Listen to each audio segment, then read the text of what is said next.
My 7 eyes locked onto the voting board, and for the first time in 300 cycles of service, I forgot how to breathe. The numbers were wrong. They had to be wrong. I tapped my console twice, then 3 times, hoping the display would correct itself. It did not. The humans had voted to leave. I am Ambassador Core of the Zerathi Concordant, and I have served on the Galactic Alliance Council for longer than most species live. I have seen wars begin and end. I have seen plagues wipe out entire worlds. I have watched empires rise and crumble into dust, but I had never in all my long years seen a founding vote go this way. Around me, the grand chamber of Meridian Prime exploded into sound. Delegates from 400 species shouted over one another.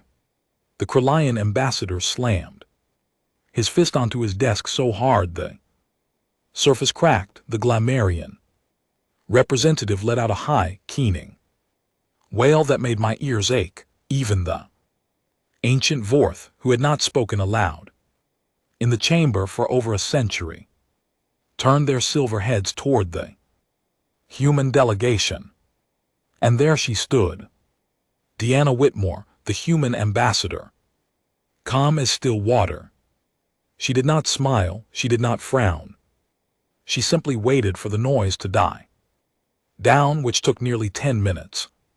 When she finally spoke, her voice was soft, but somehow it reached every corner of that massive chamber. "The vote is recorded," she said. "Humanity withdraws from the Galactic Alliance effective immediately." I wanted to stand up.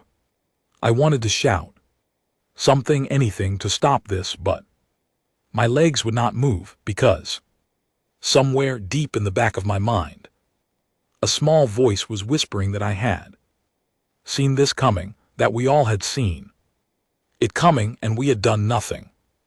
Let me tell you about the humans as we understood them back then. 80 years ago, they had arrived at our doorstep in their strange, patched-together ships. They had only just learned to travel faster than light. Their technology was crude compared to ours. Their bodies were soft and fragile. They had only 2 eyes, 2 arms, 2 legs. They lived barely 100 years, which we found almost tragic. When they applied to join the Alliance, the Council laughed privately. Of course, we were too polite to laugh in their faces, but in our private meetings we called them the baby species and the squishy ones. We gave them membership, but only the lowest rank. We assigned them the worst trade routes, the most dangerous border patrols, the frontier worlds nobody else wanted. And the humans, they accepted everything. They smiled, they thanked us, they got to work. I am ashamed to admit that I voted twice to limit human expansion rights. I told myself it was for their own good. They were young, they needed guidance. They should not grow too fast. Now, sitting in that chamber watching Deanna Whitmore gather her papers and prepare to leave, I felt something cold twist in my stomach. I did not know yet what I had done, but I knew somehow that I had done something terrible. Deanna walked toward the exit. She paused once, turned and looked directly at me. Our eyes met across the chamber. And then she said the words that would haunt me for the rest of my life. "You will understand what we did for you only after we are gone." She left. The chamber fell silent. Even the Kryllian ambassador stopped shouting. For a long moment nobody moved. Then, slowly, delegates began to file out. No one spoke. No one made eye contact. I returned to my quarters that night and sat by the window, staring out at the stars. Meridian Prime is a beautiful World covered in crystal spires that catch the light of 3 suns. From my window, I could see the docking bays, where the human ships were preparing to depart. Small ships, unimpressive ships. Ships we had always dismissed as outdated. One by one they lifted off. I watched them go. I told myself it did not matter. The Alliance had survived. Without humans before, we would survive. Again, we were the oldest, wisest, most powerful civilization in the galaxy. What could a single species, young and small, possibly take with them? 3 days later, I found out. The first message arrived at 400 hours. Pulling me from a restless sleep, my assistant, a young Zarathi named Pell, stood in my doorway with his face gone. Pale. Ambassador, he said, there is a situation on the outer rim. I sat up slowly. What kind of situation? A distress call, sir, from the Brenthari trade station in Sector 47. I frowned. Sector 47 was a quiet region. Nothing ever happened there. What kind of distress? Pell swallowed hard. Raiders, sir, the Skern. I felt all 7 of my eyes go wide at once. The Skern had not been seen in Alliance space for over 200 years. They were a scavenger species, brutal and fast, who had once terrorized the outer colonies. They were supposed to be gone, defeated, forgotten. Are you certain? I asked. Yes, sir, the Brenthari confirm it. Their station is under attack. They are asking for immediate help. I stood up and began dressing. Send the 3rd Fleet, tell them to. Ambassador, Pell interrupted, his voice trembling. That is the problem. The 3rd Fleet is not responding. I stopped. What? We cannot reach them, sir. Their command ship is not answering our calls. A terrible feeling began to grow in my chest. Send another fleet. The 7th or the 9th. Pell shook his head. Sir, I have been trying for an hour. Every patrol fleet in the outer rim is silent. We are receiving no responses from any of them. I stared at him. My mind raced, trying to understand. Fleets did not simply go silent, not unless something had happened to them, something terrible. Pell, I said slowly, who commands the 3rd Fleet? He checked his tablet. His hand began to shake. Sir, the 3rd Fleet was commanded by Captain Henry Lockwood. And he is human, sir. Captain Lockwood is a human officer. The cold feeling in my stomach grew into something sharper. I grabbed my tablet and pulled up the fleet command roster. Scrolling through the names, Captain Henry Lockwood, 3rd Fleet, Commander. Alice Burton, 7th Fleet, Admiral.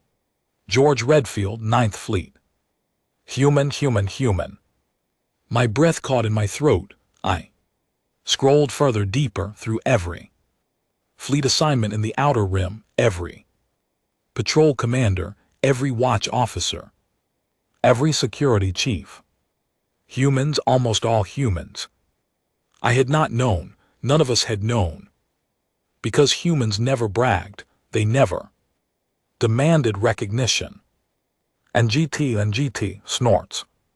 And GT, they simply did the work, signed their reports, and vanished into the background. We had assumed our own species were running those fleets. We had assumed our own officers were protecting our borders. But the humans had been doing it quietly for decades. And now they were gone. Ambassador, Pell whispered, what do we do? I did not answer him. I could not. Because I was staring at the screen, and I was realizing something that made me feel sick in a way I had never felt before. The Skern were not just attacking one station. If the patrols were gone, if the fleets were silent, then the Skern could be anywhere doing anything. The outer rim was no longer protected. Colonies were no longer safe. The trade routes were wide open. And this was only day 3. What else had the humans been doing? What else had they quietly carried for us without ever asking for thanks? My communicator chimed, another distress call, this time from the Velari system. And then another from the Haldoran belt. And another, and another. They came in faster than I could read them. My screen filled with red warnings, with pleas for help, with reports of attacks and disappearances, and systems gone dark. Pell stood frozen in my doorway, his young face pale with horror. "Sir," he whispered, "what have we done?"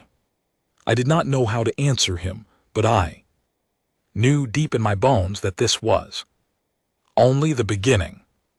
Whatever the humans had been protecting us from, whatever invisible weight they had been carrying for 80 long years, was about to come crashing down on all of us.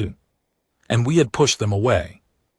I walked to the window and looked up at the empty space where the human fleet had been just 3 days ago. The stars looked the same, cold, distant, uncaring.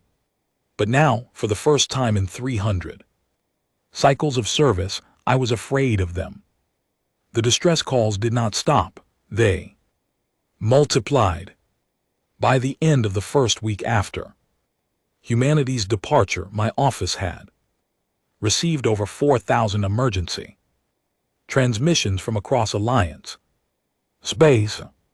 My assistant Pell had not slept in 3 days, neither had I. We lived on stimulant tea and fear, watching our screens fill with red warnings until we could no longer tell one crisis from another. The council called an emergency session. I was ordered to lead a fact-finding mission to the Outer Rim. I left Meridian Prime within 6 hours, aboard a fast cruiser called the Starwind. Pell came with me, so did a team of 7 investigators from different species. We all wore serious faces, but I could see the truth in their eyes. We were frightened. The journey took 2 days. As we traveled, more reports came in. The Brenthari trade station had been lost. The Velari colony was under siege. An entire shipping convoy had vanished without a trace near the Haldoran belt. And worst of all, no one had heard from Governor Maxwell Pierce of the Yelnari frontier colonies. Governor Pierce was human, of course. He had governed those colonies for 30 years. He was gone now, along with every other human official in that region. When we arrived at the first stop, the Glumerian trade hub of Silvora, I thought I was prepared. I was not. The station was in chaos. Refugees from nearby worlds crowded the docking bays. Food supplies were running low. The station's security force, once numbering 200 officers, now had fewer than 40, and every missing officer I discovered had been human. I met with the station's chief administrator, a Glumerian named Veles.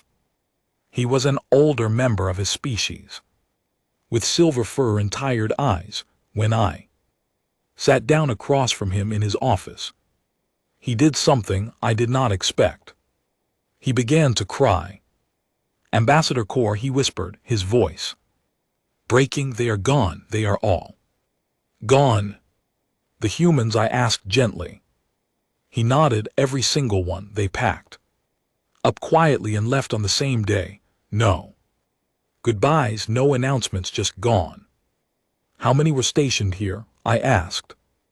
Veles checked his tablet with trembling Fingers 342 officially, but there were many more who worked unofficially. Volunteers, helpers, teachers at our schools, nurses at our medical center. The woman who ran our orphanage, a human named Margaret Foster, she had been here for 20 years. She raised hundreds of Glumerian children whose parents had been lost in the old raids. I stared at him. An orphanage, humans ran your orphanage for 3 decades, Veli said, and they asked for nothing, no pay, no recognition. Margaret used her own savings to buy toys for the children. She celebrated their name days. She stayed up at night with them when they were sick, and his voice broke again. We called her the strange little alien lady. We laughed at her for caring so much. Some of our council even complained that she was making the children soft with her hugs and her songs. I could not speak. I simply sat there, absorbing his words. And now the children cry every night. Velis continued. They ask where Miss Margaret went, and I do not know what to tell them. I left his office feeling as if the floor had shifted beneath my feet. Pell walked beside me in silence. Finally he spoke. Ambassador, I've been looking through the station records. The humans here did not just run security and the orphanage. They also operated the medical clinic. And GT snorts. And GT, the emergency response team, the search and rescue squad. They maintained the water filtration systems. They ran the community kitchen that fed the poor. He stopped, unable to continue. Keep going, I said softly. Sir, almost every service that made this station livable was being done by humans, quietly in the background, without any recognition, and now none of it is being done. I closed my eyes. My heart felt heavy in my chest. We continued our journey. Every station we visited told the same story. On the teethering colony of Brightwater, humans had been running the school system for 40 years. A woman named Elizabeth Hartman had taught 3 generations of teethering children how to read. She had left behind a letter for her students. It said only, be kind to each other. I love you all. The children had made a shrine to her in the schoolyard. They visited it every morning. On the mining world of Kresh, human engineers had maintained the ancient tunneling systems that kept the colony alive. They had worked in dangerous conditions deep underground for pay that was barely enough to live on. Nobody had ever thanked them. When they left, the colony's mining operations collapsed within a week. Thousands of workers were suddenly without jobs. Local government had no idea how to fix the equipment. On the agricultural world of Pemberton Fields, a human family, the Claytons, had spent 60 years teaching farming techniques to the native population. They had brought seeds from Earth and shown the locals how to grow crops in difficult soil. Because of the Claytons, Pemberton Fields had become one of the most productive farming worlds in the Alliance. Now with the Claytons gone, the farmers were lost. They did not know how to maintain the new crop rotations. They did not know how to fix the irrigation systems. Everywhere we went, it was the same. Humans had been holding up pieces of our civilization that we had not even known existed, and we had never once stopped to ask why. But the real horror came on the 5th day. Pell burst into my cabin aboard the Starwind, his face pale with terror. Sir, you need to see this. He handed me a classified report. It was From the Alliance Central Records Office, someone had finally decided to check the full history of human service. In the Alliance, the numbers were staggering. Over 80 years, humans had lost lives, defending Alliance civilians at a rate 60 times higher than any other species. 60 times they had died in raids we had never heard about. They had fallen in rescue missions that were never reported. They had given their lives on worlds whose names we had never bothered to learn, and the Alliance in its records had labeled most of these losses as accidents or human recklessness.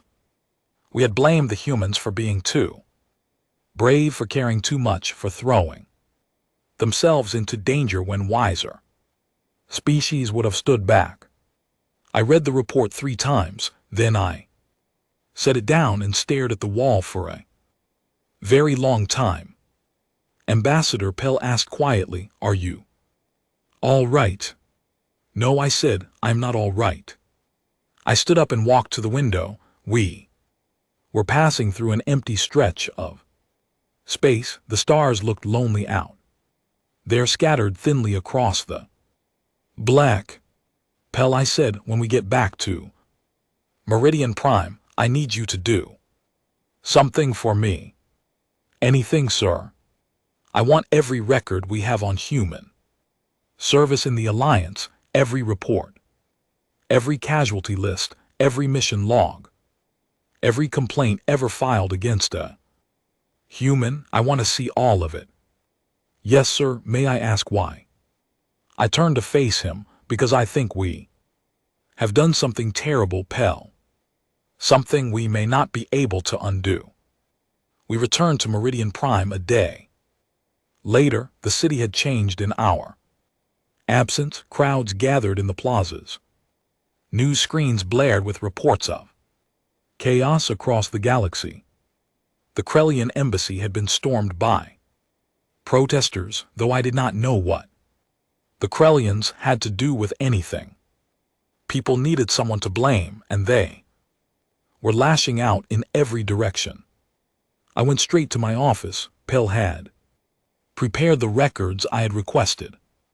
There were thousands of files organized into tall stacks on my desk. I spent the next 2 nights reading them. I did not sleep. I did not eat. I drank cold tea and read until my eyes burned. What I discovered broke something inside me.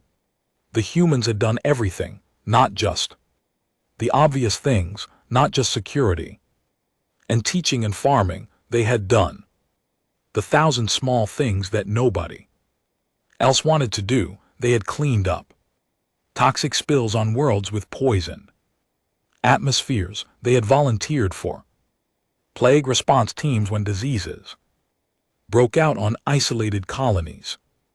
They had translated ancient texts that our own scholars had abandoned as too difficult. They had repaired old technology that our engineers called obsolete, keeping it running for communities that could not afford upgrades. And in every single case they had asked for nothing. No medals, no parades, no recognition. They had just done the work and gone home. On the 3rd night I found something that made me put down the report and sit very still. It was a request form filed by a human officer named Commander Charles Whitfield. 20 years ago, he had asked the Alliance to provide better safety equipment for his patrol unit. They were operating in a dangerous sector and needed proper shielding. His request had been denied. The reviewing officer, a Krellian bureaucrat, had written in the margins, "Humans can handle it. They always do." Commander Whitfield had died 6 months later along with his entire crew when their under-equipped ship was ambushed by raiders. The Alliance had recorded his death as an accident due to pilot error. I set the report down and put my face in my hands. How many Commander Whitfields had there been? How many humans had we thrown into impossible situations, knowing they would not say no, knowing they would keep going until they fell? How many times had we written human recklessness in the margins of a report when the truth was that we had simply used them up and discarded them? Pell knocked on my door. He came in, carrying a cup of tea. He saw my face and stopped. "Ambassador," he said softly, "what is it?" I looked up at him. He was young. He had not been alive for most of this history.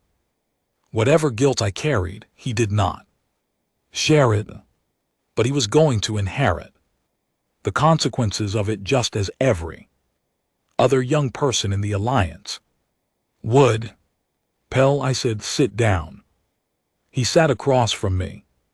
"The Council is going to ask me to recommend a course of action," I told him. "They are going to want to know how we can survive without the humans, what we can do to replace them, how we can rebuild what we have lost." "Yes, sir.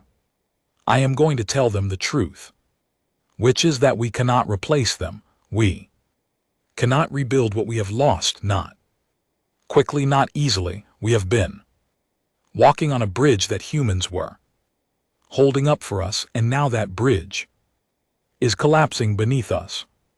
Pell was quiet for a long moment. Then he asked the question I had been dreading. "Sir, do you think they will come back if we apologize, if we beg?" I thought about Deanna Whitmore. I thought about her calm face as she cast her final vote. I thought about the quiet dignity with which she had walked out of the chamber. "No, Pell," I said, "I do not think they will come back, not like before, and honestly, I am not sure they should." He nodded slowly. He looked very tired. "Ambassador," he whispered, "I am afraid." "So am I," said. "So am I." Outside my window, the crystal spires of Meridian Prime sparkled in the light of 3 suns, but I could no longer see their beauty. All I could see were the shadows between them, the dark spaces where humans had once stood holding the weight of a galaxy on their shoulders while we called them weak and small and strange. And now those spaces were empty, and something was coming to fill them. The panic spread faster than any news I had ever seen. Within 2 weeks of my return to Meridian Prime, the Alliance was unraveling. It was not war, it was not invasion, it was something worse. It was the slow, steady realization that the foundation of our civilization had been resting on human shoulders, and those shoulders had walked away. The Galactic Stock Exchange was the first great fall. On the morning of day 16, trading opened normally. By midday, it had collapsed by 70%. I watched the news reports in disbelief. Then Pell explained it to me. "Humans ran the exchange, sir," he said, pointing to a list of missing personnel. Almost all the floor traders, the risk analysts, the compliance officers, the people who actually understood how the whole system worked, they left. No one knows how to operate the exchange now. But we have our own financial experts, I said. "We have theorists, sir, people who studied economics in universities, but the practical knowledge, the day-to-day workings, the 1,000 small decisions that kept the market stable, those were handled by humans for 60 years, and we never asked how they did it." The exchange crash triggered a chain reaction. Banks began to fail, shipping companies went bankrupt, entire industries collapsed within days. On the wealthy core worlds, wealthy families suddenly discovered that their fortunes had vanished overnight. On the poorer colonies, workers lost their jobs by the thousands. Riots broke out on 6 different worlds. Religious movements sprang up like wildfires. One group declared that humans had been angels sent to test us, and we had failed the test. Another group declared that humans had been demons who had cursed us by leaving. Both groups attracted millions of followers within days. People were desperate for explanations, for meaning, for something to believe in. And still the distress calls came. Every day more systems went dark, more colonies cried out for help, more ancient enemies, long thought defeated, began appearing on our borders. The Vraxian slavers returned to the frontier worlds they had not been seen in over a century. The rogue AI networks that humans had been quietly containing for decades began to reactivate, strain. Creatures from the deep space rim, things we had only read about in old records, began to appear on the edges of our maps. I attended an emergency council session. On day 23, the Grand Chamber was packed. Every delegate was present. The mood was desperate. The Kryllian ambassador, the same one who had mocked the humans for years now, demanded that we send a delegation to beg them to return. His voice was shrill with panic. We cannot survive without them. They must come back. We will offer them anything. The Vraxian representative, whose own species had caused humans endless trouble, now wept openly and accused the humans of cruelty. How could they abandon us? We were their allies, their friends. I sat quietly through these speeches. My 7 eyes watched the other delegates. I saw fear in all of them, but beneath the fear, I also saw something else. Something worse. I saw entitlement, the belief that humans owed us something, that their leaving was a betrayal rather than a consequence of our own actions. When my turn came to speak, I stood. Slowly, the chamber fell silent. Esteemed colleagues, I began, for 2 weeks I have listened to our debates. I have heard us demand that the humans return. I have heard us call them cruel, selfish, and treacherous. I have heard us plan how to force them back or how to punish them for leaving. I paused. I looked around the chamber. We are asking the wrong questions. The chamber stirred uncomfortably. The question is not how to bring them back. The question is why they left, and the deeper question is what we must become if we are to survive without them. The Kryllian ambassador interrupted me. Ambassador Core, we do not have time for philosophy. We need action. You have had 80 years for action. Ambassador, I replied quietly, you chose mockery instead. Now you want quick solutions to a problem that took decades to create. There are no quick solutions. There's only the slow, hard work of becoming the kind of civilization that does not need to be carried by others. The chamber exploded into shouting. Half the delegates cheered me. The other half demanded my removal from the council. The speaker banged his gavel for 10 minutes before order was restored. And then, as the noise finally died down, the ancient Vorth rose from their seats. This was unprecedented. The Vorth were the oldest species in the galaxy. They had been ancient when my own people were still discovering fire. They had not spoken aloud in the council chamber. Over a century, they communicated through silence, through gesture, through the subtle movements of their silver forms. When they did speak, the entire galaxy listened. Their eldest, a being so old that no one remembered their name, stepped forward. His voice when it came was like the whisper of wind through ancient trees. Listen, he said, listen to the Zarathi ambassador, he speaks truth. The chamber was so quiet I could hear my own heartbeat. We warned you, the eldest continued. 1,000 years ago, we warned you. When a species gives without being asked, you must ask why they give. You must honor their gift. You must learn from their example. You must not take them for granted. You must not make them carry what you refuse to carry yourselves. He looked around the chamber. His ancient eyes rested on each of us in turn.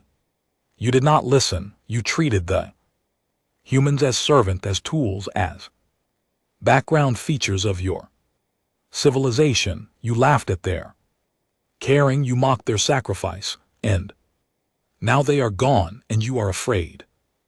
He paused for a long moment. Good, be afraid. Fear is the beginning of wisdom, but do not waste your fear on trying to force them back. Use it to become worthy of them.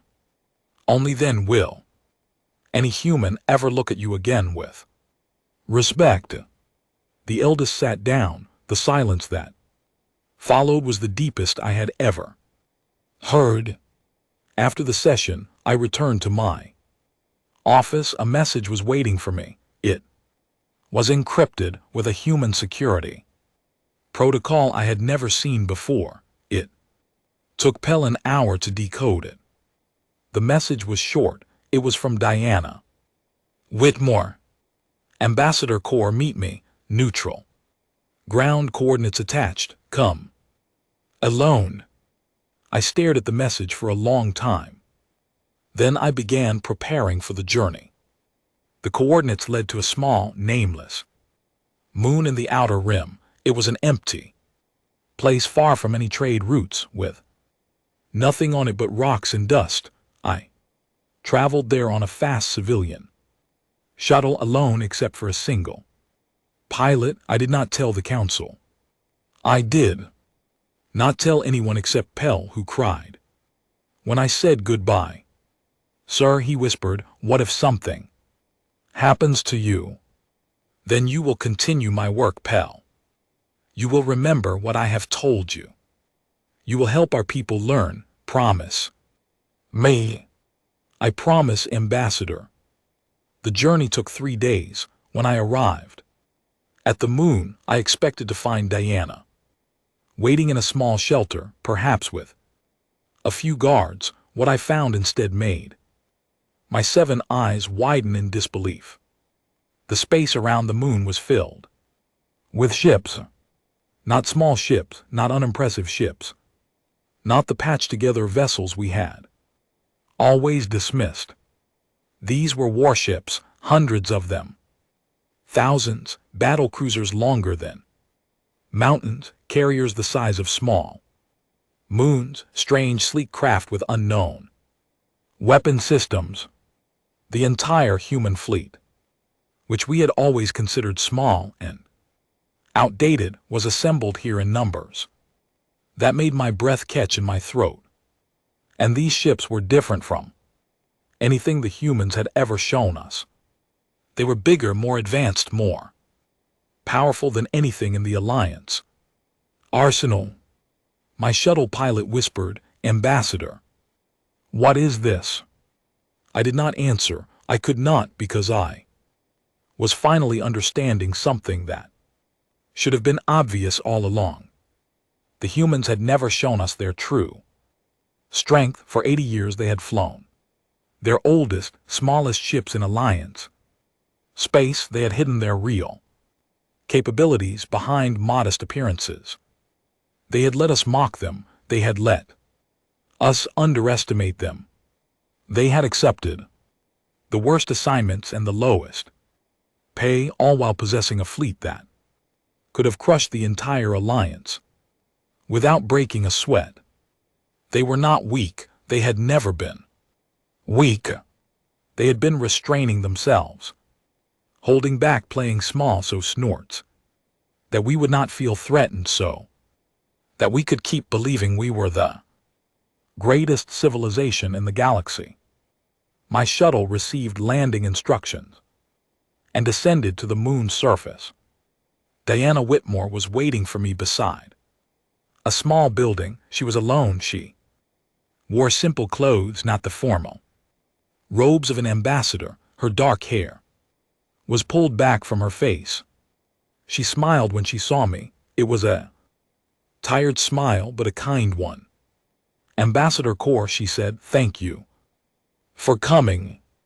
I stepped out of the shuttle. My legs felt weak. I looked up at the sky, at the fleet hanging in the dark above us. "Diana," I said quietly, "what is this? All of this?" She followed my gaze upward. "This is the truth, Ambassador, the truth we never showed you." "Why?" My voice was barely a whisper. "Why did you hide this from us?" "Come inside," she said. "I will tell you everything." I followed her into the building. She sat me down at a small table and poured me a cup of something warm. It smelled like tea, but not any tea I knew. She sat across from me, folded her hands on the table, and began to speak. And for the next several hours she told me a story that changed everything I thought I knew about humans, about the galaxy, and about what was coming for all of us. Diana Whitmore poured a second cup of the warm drink. It was called tea. She told me, an old beverage from Earth. I held the cup in my trembling hands and waited for her to begin. "Ambassador Kor," she said gently, "how old are you?" 342 cycles, I answered. "And how old do you think my species is?" I frowned. The humans had only achieved faster than light travel, about 100 years. Before they joined the Alliance, their civilization was young, very young. Perhaps 200,000 of your years. Diana smiled sadly. "Ambassador, humans have been a species for over 300,000 years. We have had advanced civilizations rise and fall many times. We have faced extinction events more than once. We have known war. We have known peace. We have known famine, plague, slavery, and every other horror the universe can throw at a species. By the time we met you, we had already learned lessons that your alliance has not yet begun to learn." I stared at her. "But your records, your history, you said you were new to space travel." "We were new to faster than light travel," Diana corrected, "but we had traveled our own solar system for centuries. Before that, we had built colonies on Mars, mining stations on our moons. We had already faced crises of our own. When we finally reached the stars, we were not children. We were survivors of 1,000 hard lessons." I set down my cup. My hands were shaking. "Then why?" I asked. "Why did you pretend to be less than you were? Why did you accept our mockery, our mistreatment?" Diana was quiet for a long moment. She looked out the window at the stars. "Because when we first encountered the Alliance," she said, "we saw something familiar. We saw a civilization that was proud, rigid, convinced of its own greatness. We had been that civilization many times in our history, and we knew what happened when such civilizations met younger, more energetic species. They either crushed them or they were crushed by them. Neither outcome was good. So you hid your strength. We hid our strength and we joined you at the lowest level as children, so you would not feel threatened. We wanted to help you. We wanted to give you time to grow into something better before you had to face the harder realities of the universe. We did not want to replace We wanted to support you. Then why leave? I asked. Why now? Diana turned back to me. Her eyes were sad. Because it was not working, Ambassador. For 80 years, we did everything we could. We patrolled your borders. We taught your children. We rebuilt your worlds. We carried every weight we could carry, and in return, you grew weaker, not stronger. The more we did, the less you did for yourselves. The more we gave, the more you demanded. You stopped solving your own problems. You started expecting us to solve them, and when we did, you mocked us for it. She paused and took a long breath. A species cannot grow while being carried. We were doing more harm than good. By leaving, we give you the chance to finally become what you could be. It is cruel in a way, but it is less cruel than what would come if we stayed. I thought about this for a long time. I thought about the colonies that had grown dependent on human labor, the industries that had forgotten how to function without human workers, the children who had been raised by human teachers while their own parents complained about the strange little aliens in their schools.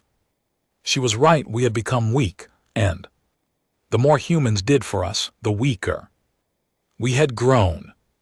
But there is more to it than that. Diana continued, is there not? She nodded. There is, and this is the part that will frighten you. She reached into a small bag and pulled out a data crystal. She set it on the table between us. It glowed with a soft blue light.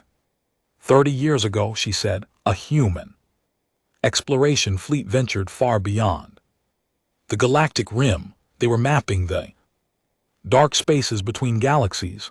They encountered something out there. Something, an entity we do not know what to call. It is not a species, not really. It is something older, something that feeds on civilizations. It moves slowly, but it is very patient. When it finds a galaxy with advanced life, it enters that galaxy and begins to consume it. World by world, star by star, it takes centuries, but by the time it is done, nothing remains. I felt cold, and this entity is coming here. It was coming here, Diana said. 30 years ago, our exploration fleet encountered it. They realized what it was, and they made a choice. They could not defeat it, not directly. It is too large, too ancient, too strange for our weapons to harm, but they could delay it. They could build a blockade, a ring of ships and stations far beyond the rim. That would slow its approach. And you have been holding this blockade for 30 years. Yes, we have rotated fleets out to the blockade continuously. It has cost us many lives, many ships. We have kept it completely secret because we did not want to frighten the Alliance. We thought we could hold the blockade indefinitely. We thought we could protect the galaxy without anyone ever knowing. What changed? Diana's face darkened. The entity has grown. We do not know how, but it has gotten stronger over the past decade.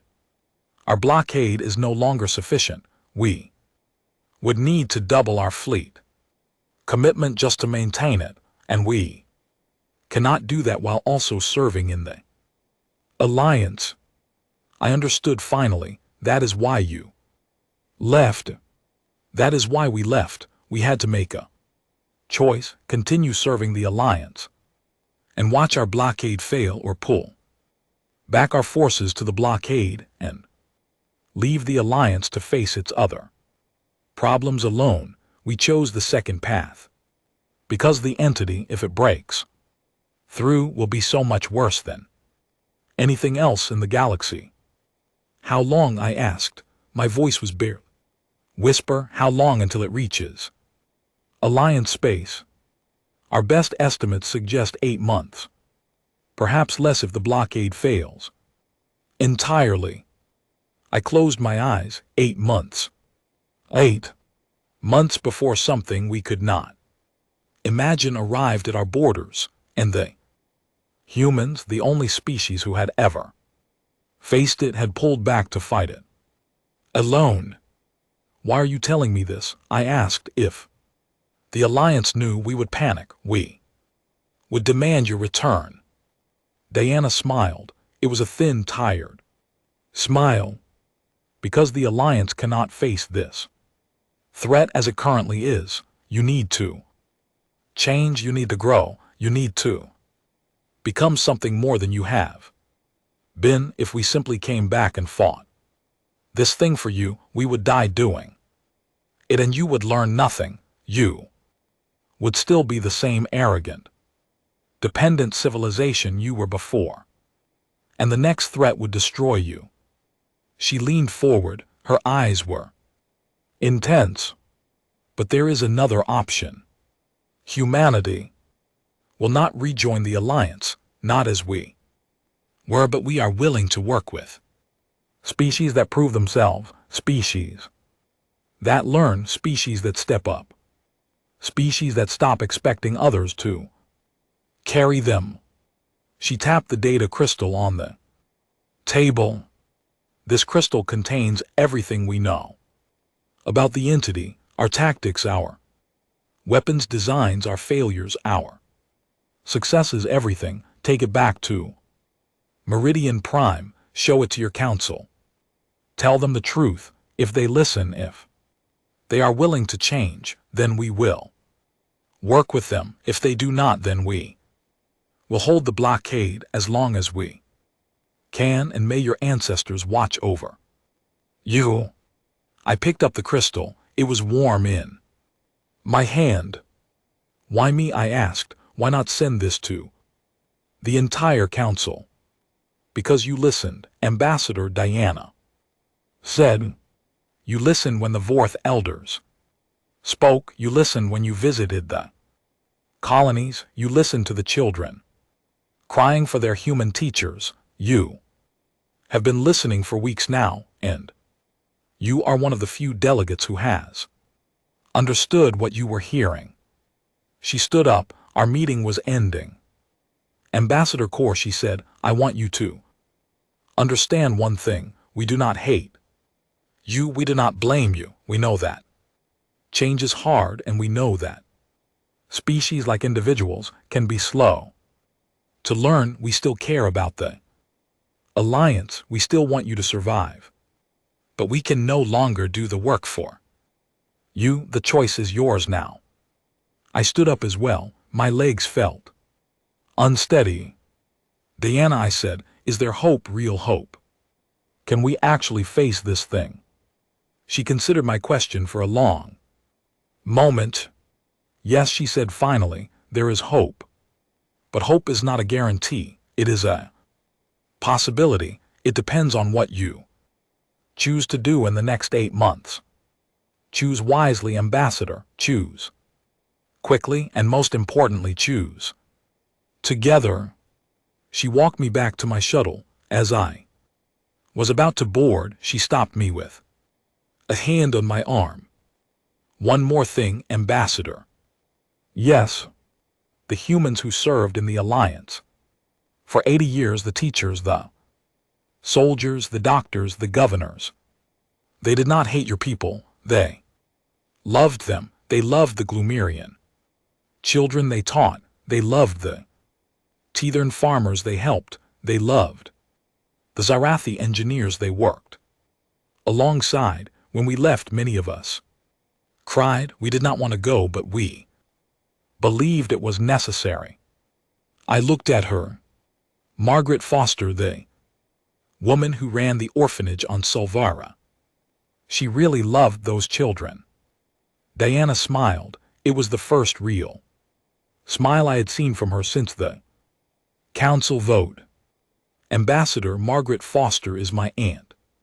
She raised me after my parents died when I was 7. she is one of the kindest souls I have ever known. When we pulled her out of Solvara, she refused to leave. At first, she wanted to stay with the children. We had to convince her that it was necessary. She cried for 3 days. My throat felt tight. Tell her that the children still love her, that they built a shrine for her in the schoolyard, that they visited every morning. Diana's eyes glistened. I will tell her. Thank you, Ambassador. I boarded my shuttle. As we lifted off from the small moon, I looked out the window at the massive human fleet hanging in the stars above. I understood. Now I understood everything. These were not enemies. These were not betrayers. These were a people who had learned through hundreds of thousands of years of hard experience how to love a younger species without destroying it, how to help without replacing, how to protect without controlling, how to leave when leaving was the only way to save everyone. I looked down at the data crystal in my hand. It glowed softly in the dim light of the shuttle. Back to Meridian Prime, I told the pilot as fast as possible. We have much work to do and very little time to do it. The journey back felt shorter than the journey out. My mind was racing with plans, speeches, arguments I would need to make, species I would need to convince. I did not know yet if I would succeed. I did not know if the council would listen. I did not know if we could change quickly enough to save ourselves. But I knew I had to try, because a species that had loved us enough to hide their strength for 80 years, who had carried us on their backs without complaint, who had finally left us only because leaving was the kindest thing they could do, deserved at least this much. They deserved to see us become something worthy of their sacrifice. I closed my hand around the data crystal. I would not fail them, not this time. The stars streamed past my window as my shuttle accelerated toward home. I arrived at Meridian Prime 6 days later. The council was waiting for me. They had been notified of my return, though I had not told them where I had been. Pell met me at the spaceport, his young face pale with worry. When he saw me, he ran toward me and grabbed my arm. Sir, what happened? Where did you go? There are rumors. Some say you defected. Some say you were abducted. Krellians are demanding your arrest. I patted his shoulder gently. Pell, calm yourself. I went to meet someone and I have information that will change everything. Take me to the council chamber now. He nodded and hurried me through the crowded streets. Meridian Prime had changed even in the short time I had been gone. Protesters filled the plazas. Businesses were closed. Soldiers stood on corners watching the crowds nervously. The city felt like a pot about to boil over. The council chamber was packed when I arrived. Every delegate was present. Krellian ambassador stood as I entered, pointing a clawed finger at me. Ambassador Kor, you have disappeared for days without authorization. You will explain yourself immediately. I walked calmly to the center of the chamber. I held up the data crystal Diana had given me. I will explain everything, I said, but first let me show you something. I placed the crystal into the chamber's central display system. The room darkened. The holographic projectors came to life, and for the next 2 hours, every delegate in the Galactic Alliance watched the data Diana had given me. They saw the entity from beyond the rim. They saw its size, its strangeness, its hunger. They saw the human blockade. 30 Years of quiet sacrifice holding back. Something none of us had ever imagined. They saw the casualty reports, the failed attempts, the slow, terrible progress of the thing toward our galaxy. When the presentation ended, the chamber was silent. No one spoke, no one moved. I saw the Krellian ambassador sitting with his clawed hands over his face. I saw the Vrexian representative trembling. I saw the ancient Vorth nodding slowly as if this confirmed something they had long suspected. I stepped forward to address them. Esteemed colleagues, for 30 years the humans have held back something that would have consumed our galaxy. They did this in secret. They did this without thanks. They paid for it in lives we never counted, in ships we never knew, were lost in grief we never shared, and when the burden became too great, they left the Alliance, not to abandon us, but to hold the line longer, to give us a chance to prepare. I paused. I looked around the chamber. Every eye was on me. The humans will not return to the Alliance, not as they were, but they have offered us a partnership. They will work with species that prove themselves, species that change, species that stop expecting to be carried and learn to carry themselves. The Krellian ambassador spoke, his voice small and broken. What must we do? We must become the kind of civilization the humans can respect, I said. We must start doing the work they used to do for us. The unglamorous work, the dangerous work, the thankless work. We must patrol our own borders, defend our own colonies, teach our own children, heal our own sick, and we must do it together, because no single species can do it alone. I held up my hands. I am forming a coalition. I am calling it the listeners. It will be open to any species willing to commit to real change. Not words, not promises, action. We will begin today. We have 8 months before the entity reaches our borders. 8 months to become something worthy of facing it. The chamber erupted into discussion. Some delegates immediately stood to declare their species' participation. The ancient Vorth were first, then the Gelmirians, the Tethorans, the Pemberton Fields Federation, species after species, mostly the smaller ones, the ones who had always been grateful for human help, stepped forward. Others resisted. The Krellian Empire hesitated. The Vraxian Concordat argued that they could handle the threat on their own. The great merchant houses of Orion refused to commit resources for every species that joined the listeners.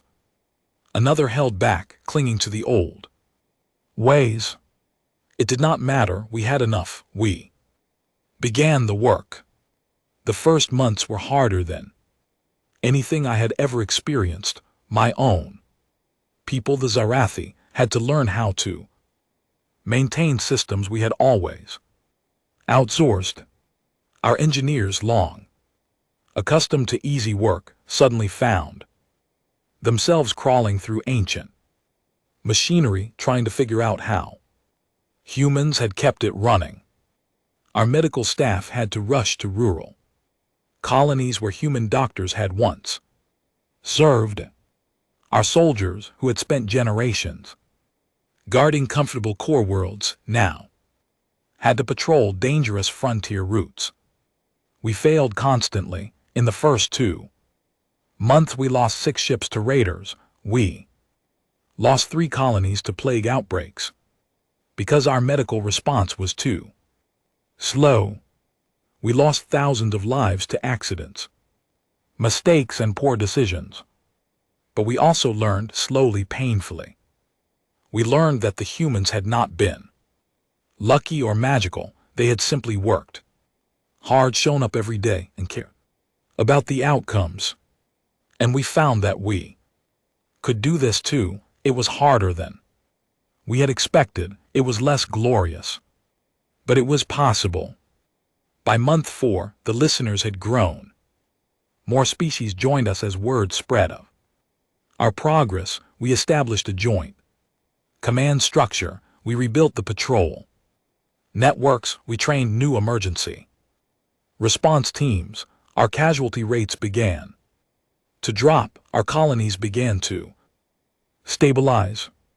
And then in month 5, the humans made contact. It was a small gesture at first. A human engineering team arrived at one of our struggling colonies and offered advice. Not help advice, they showed our engineers what they were doing wrong. Then stepped back and let our people fix it themselves. A week later, a human medical team visited another colony and did the same thing. They taught. They did not replace. Slowly, quietly, humans began working alongside the listeners, not leading us, not carrying us, walking with us, teaching us when we asked, letting us struggle when struggling was what we needed. I met with Diana Whitmore again in month 6. She came to Meridian Prime for a brief visit. She looked tired but pleased. We walked through the city together, watching our people rebuild. You have done well, Ambassador, she told me. We have much more to do, I replied. Yes, but you are doing it. That matters. She stopped walking and turned to face me. The entity is accelerating. It will reach our blockade within 2 months. The blockade will fail. When it breaks through, we will need every ship, every soldier, every capable person in the galaxy to face it. I nodded. I had expected this. We will be ready. You will not be fully ready, she said. Honestly, but you will be more ready than you would have been, and that may be enough. When the entity arrived, it was worse than anything in the data crystal had prepared us for. It did not have a single form. It was a thing of shadows and hunger made of many parts, each one the size of a moon. It did not attack like an army. It flowed like dark water, consuming everything it touched. The planets went silent when the battle lasted 40 days. Every species that had joined the listeners fought. We fought beside humans, not behind them. Our ships flew in formation with theirs. Our commanders coordinated with theirs. I myself served on the bridge of a Zirathi warship in a joint command with a human captain named William Harper. We lost many ships, many lives, many worlds. But we won. Not by being strong, by being together. By refusing to give up, by doing the impossible, mundane work of defending each other over and over again for 40 straight days. When the last fragment of the entity was destroyed, I stood on the observation deck of my ship and looked out at the battlefield. It was a graveyard of ships, both human and listener. Captain Harper stood beside me. He was wounded. So was I. Ambassador Core, he said quietly, we did it. Yes, William, we did it. Together. We stood in silence for a long time, watching the stars. The galaxy that emerged from that war was different, harder, crueler in some ways. Many species had lost much. Old alliance was gone forever, replaced by something new and uncertain. And GT snorts.